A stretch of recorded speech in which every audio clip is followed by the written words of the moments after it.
Joint council luxury taxi association का 20वां अधिवेशन आयोजन किया गया, जिसमें सभी लक्जरी टैक्सी के जितने भी मालिक हैं, सभी जिलों के मालिकों ने इस अधिवेशन में हिस्सा लिया है। पिछले 5 वर्षों में लक्जरी टैक्सी के भाड़े में वृद्धि नहीं हुई है, जबकि तेल के दाम में 64 बार बढ़ोतरी हुई है।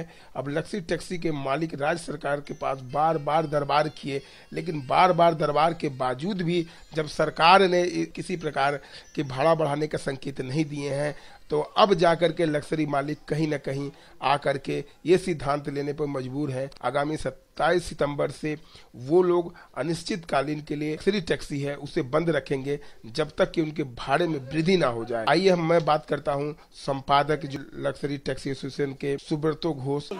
সুনির্দিষ্ট তারিখ দিনে আপনাদের সামনে এটা কোনো গল্পের ব্যাপার না, এটা পেটের ব্যাপার। আপনাদের সামনে পশ্চিমবঙ্গের পরিবহনটা নিয়ে কি হচ্ছে আমরা কিছুই বিভ্রান্ত, দিশেহারা। কোনো সরকারি সুনির্দিষ্ট নির্দেশ নেই। আলোচনার জন্য আমরা সবসময় প্রস্তুত আছি, সব সময় বসার জন্য রাস্তায় আছি, কিন্তু থাকুন আপনাদের উপস্থিতিতে আমরা বসে আপনাদের সঙ্গে আলোচনা করতে। শুনুন, আমাদের সঙ্গে তো কোনো ঝগড়াঝাটি নেই, আমরা তো কোনো সহযোগিতা সবসময় সরকারের সঙ্গে সব ধরনের সহযোগিতার আশা আছে। একটু আস্থা এবং বিশ্বাস থাকে।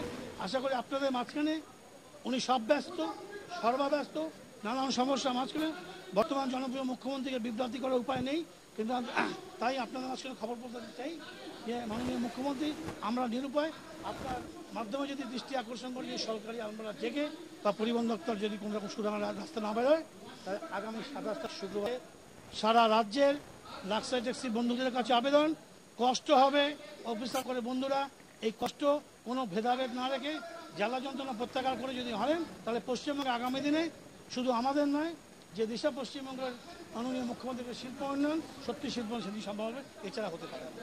ধন্যবাদ।